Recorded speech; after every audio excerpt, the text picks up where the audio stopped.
Hello আমার দুষ্টু প্রিয় মিষ্টি বন্ধুরা তোমরা সকলে কেমন আছো? আশা করি তোমরা সকলে অনেক অনেক ভালো আছো। বন্ধুরা তোমাদের জন্য নতুন একটি গল্প নিয়ে চলে আসলাম।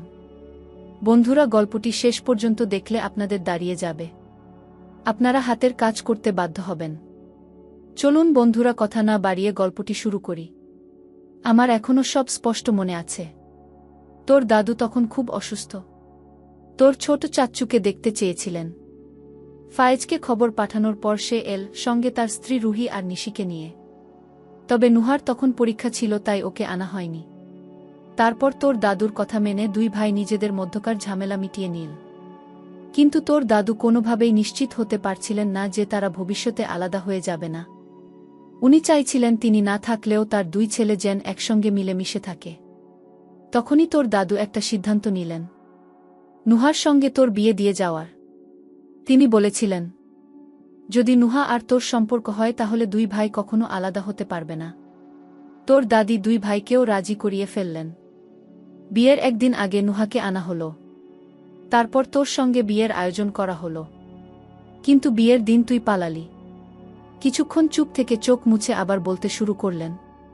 তুই পালানোর পর তোর দাদু ভেতর থেকে ভেঙে পড়লেন। দুশ্চিন্তায় উনি আরও অসুস্থ হয়ে গেলেন। তোর যাওয়ার 13 দিনের মাথায় তিনি আমাদের সবাইকে ছেড়ে চলে গেলেন। তবে আমার মনের ভেতর একটা শান্তি এই ভেবে লাগছিল, কারণ তিনি যাওয়ার আগে আমার দুই ছেলেকে এক ছাদের নিচে এনে দিয়েছিলেন। তোর চাচ্চুকে বোঝালাম এই বাড়িতে থাকার জন্য। ফায়েজ অবশেষে রাজিও হয়ে গেল। তোর চাচ্চুর অফিস অনেক দূরে ছিল, তাই উনি কাছাকাছি অফিস তৈরির ব্যবস্থা করতে শুরু করলেন। রুহি আর ফায়েজ দুজনেই সেই কাজ নিয়ে খুব ব্যস্ত ছিল। এজন্য নিশি আর নুহাকে এই বাড়িতে রেখে গিয়েছিল। আফিয়ার চোখের কোণে জল চিকচিক করছিল। কিছুক্ষণ থেমে আবার বলল, তবে এই সময়টাতেই তোর মা নুহাকে একদম সহ্য করতে পারত না। তার মনে হতো নুহার জন্যই তুই বাড়ি ছেড়ে চলে গেছিস। তোর বাবার সঙ্গে কথায় কথায় তর্ক করত। নুহাকে নানা অপমানজনক কথা বলত। কিন্তু নুহা সে সব কিছু চুপচাপ সহ্য করত। কখনো কিছু মনে করত না, বরং সব কথা শুনে হাসি মুখে থাকত। শান্তশিষ্ট হাসি খুশি নুহা আর একটু চঞ্চল। দিনগুলো ভালোই চলছিল। কিন্তু সবকিছু তছনছ করে দিল সেই দুর্বিষহ দিন, যেদিন তোর চাচ্চু আর চাচ্চি আম্মার অ্যাক্সিডেন্টের খবর পেলাম। দুর্ঘটনায় ওরা দুজনই চলে গেল। তোর চাচ্চু আর চাচ্চি আম্মার অ্যাক্সিডেন্টের খবরটা নুহা কিছুতেই মেনে নিতে পারছিল না। সে বিশ্বাসই করতে চাইছিল না এটা অ্যাক্সিডেন্ট কেন জানি না, বারবার বলছিল তার বাবা মাকে খুন করা হয়েছে। তোর বাবা নুহার এই কথাগুলোকে অতটা গুরুত্বও দেয়নি। কিন্তু তারপর থেকেই নুহা কেমন যেন বদলে গেল। সেই শান্তশিষ্ট ভদ্র হাসিখুশি মেয়েটা হঠাৎ একদম অন্যরকম হয়ে গেল। কথায় কথায় তর্ক করা, ছোটখাটো বিষয়ে রাগ করে চেঁচামেচি করা, আর সারাক্ষণ গম্ভীর মুখে ঘুরে বেড়ানো, এটাই যেন নুহার নতুন স্বভাব হয়ে গেল।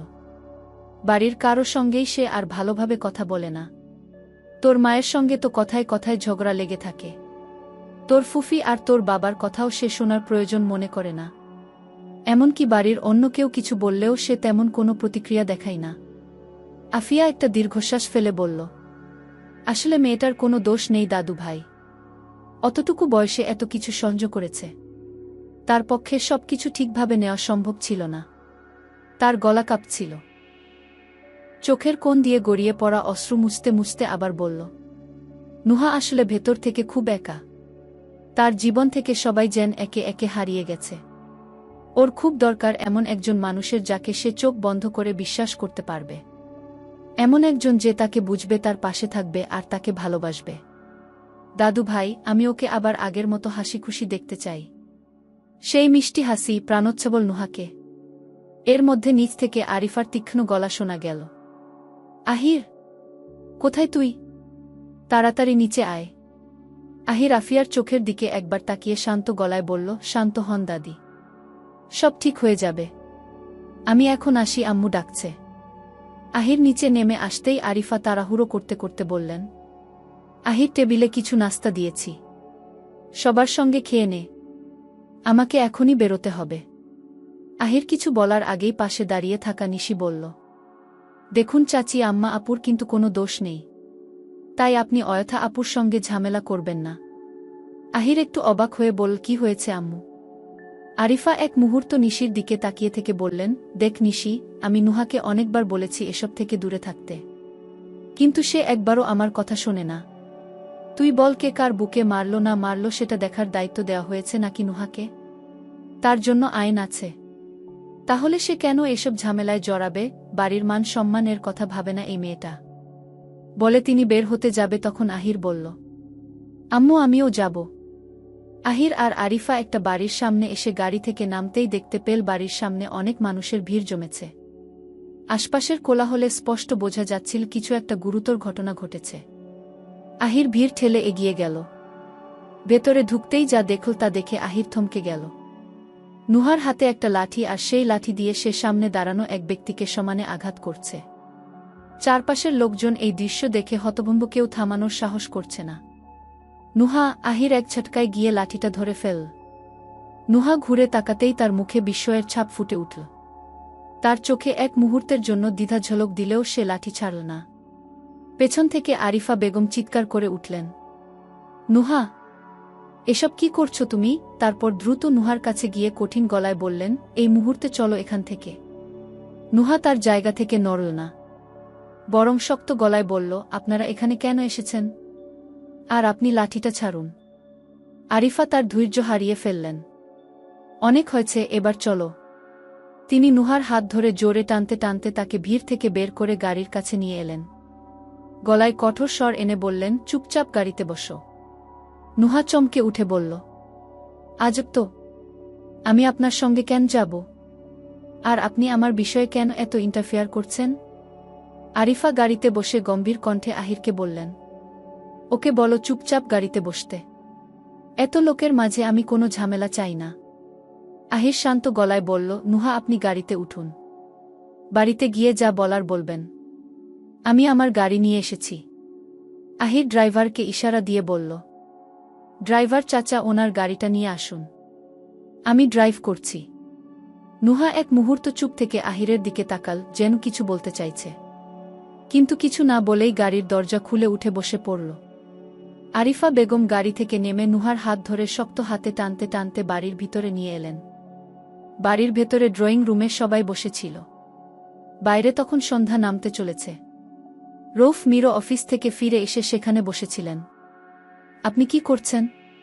ছাড়ুন আমাকে। আপনার সাহস হয় কি করে আমার সাথে জোর জবরদস্তি করার? আরিফা ক্ষিপ্ত হয়ে উত্তর দিলেন, এইভাবে বাড়ির মানসম্মান, বংশের মানসম্মান নষ্ট করে এই সব কাজকর্ম করার সাহস হয় কি করে তোমার? নুহার চোখে এক মুহূর্তের জন্য ক্ষোভের ঝলক ফুটে উঠল। তারপর সে ঠান্ডা গলায় বলল, আপনার কি মনে হয় আমি কাউকে ভয় পাই? আর আমি আসলে করেছিটা কি? রমা আন্টি আমাদের বাড়িতে কাজ করেন। উনার স্বামী প্রায় তাকে মারধর করে। এতদিন সে চুপ ছিল, কিন্তু আজ যেটা হয়েছে সেটা আর সহ্য করা সম্ভব ছিল না। আজ উনার মাথায় 7টা সেলাই দিতে হয়েছে। কিন্তু তাও আমি কিছু বলবো না, আপনাদের বলার মতো কিছুই নেই। রৌফ মির ঠান্ডা গলায় বললেন, কিন্তু নুহা, এসব তো পুলিশের কাজ, তাই না? তুমি কেন ঝামেলা করতে গেছো? তুমি ভুলে যাবে না, তুমি মীর বংশের এক সদস্য, আমাদের একটা সম্মান আছে। এসব করে তুমি আমাদের মান সম্মান নষ্ট করছো। আমি জানি আমি মীর বংশের সদস্য, কিন্তু আমি আপনাদের মতো কখনোই না। আমার কাছে মান সম্মানের থেকে একটা মানুষকে ন্যায় পাওয়ানোটা বেশি জরুরি। আমি যা বিশ্বাস করি সেটাই করি। শেহনাজ মীর বললেন, তাই বলে মারপিট করবে তুমি? পুলিশকে ডাকতে পারতে। পুলিশকে ডেকেছিলাম ফুফি, তবে পুলিশ আসার আগে উনি আমার সামনে আবার ওনার স্ত্রীর গায়ে হাত তুলছিলেন। তো আমি কি করতাম? আর যাই হোক, সবাই যখন এখানে আছে এবং চাচ্চু ও যখন আছেন, তখন আমি একটা কথা সবাইকে বলতে চাই। আর কিছুদিন পর আমার অনার্স শেষ হবে। তাই আমি চাই এবার আমি আমার আব্বুর অফিসে বসব। আপনি যত দ্রুত সম্ভব আমাকে সবটা বুঝিয়ে দিলে ভালো হয়। রৌফ মীর একটু অবাক হয়ে বললেন, তুমি অফিসে বসতে চাও? তখনই পাশ থেকে শেহনাজ মীর বললেন, ভাইজান, নুহা তো ঠিক কথাই বলছে। সে এখন যথেষ্ট বড় হয়ে গেছে। ফায়েজ ভাইয়ের সব কিছু তো তাদের 2 বোনের নামে। তাই ওদের সব কিছু এখন ওদের বুঝিয়ে দেওয়া উচিত, তাতে সমস্যা কি? রৌফ মীর একটু ভেবে বললেন, ঠিক আছে নুহা, তুমি তাহলে সমস্ত দায়িত্ব নেওয়ার জন্য প্রস্তুত, তাই তো? তবে আমি আরও কিছুদিন সময় নিতে চেয়েছিলাম। কিন্তু এখন মনে হচ্ছে আর তার দরকার নেই। আরিফা, কালকে বাড়িতে একটা অনুষ্ঠান হবে। যাদের ইচ্ছা দাওয়াত করো, আত্মীয় স্বজন এবং আমার অফিসের কিছু লোকও আসবে। কালকেই আহির আর নুহার বিয়েটা সবার সামনে নতুন করে স্বীকৃতি দেব। আমি চাই আহির এবং নুহা শুধু কোম্পানির দায়িত্বই নয়, এবার সংসারের দায়িত্বও যেন তারা সম্মিলিতভাবে গ্রহণ করে। ঠিক বলছি তো আম্মা? রুফের কথায় ঘরটি মুহূর্তের মধ্যে যেন এক চাপা উত্তেজনায় ভরে উঠল। তার প্রতিটি শব্দে এমন দৃঢ়তা ছিল যে কেউ যেন কোনো প্রশ্ন করার সাহস পেল না। আফিয়া বেগম কিছুক্ষণ নীরব থাকলেন। তার মুখাবয়বে কিছুটা চিন্তা এবং সংশয়ের ছাপ ছিল। তারপর তিনি ধীরে ধীরে বললেন, কিন্তু রৌফ মীর তার মায়ের দিকে এক গভীর দৃষ্টিতে তাকিয়ে কিছুক্ষণ চুপ থেকে প্রতিক্রিয়া জানালেন, আর কোনো কিন্তু নয় আম্মা। নুহা আর আহির যথেষ্ট বড় হয়ে গেছে এবং নুহা শুধু ফায়েজ মীরের মেয়ে নয়, আহির ইবনান মীরের স্ত্রী। এই বড়ির বউ সেটা ভুললে চলবে না।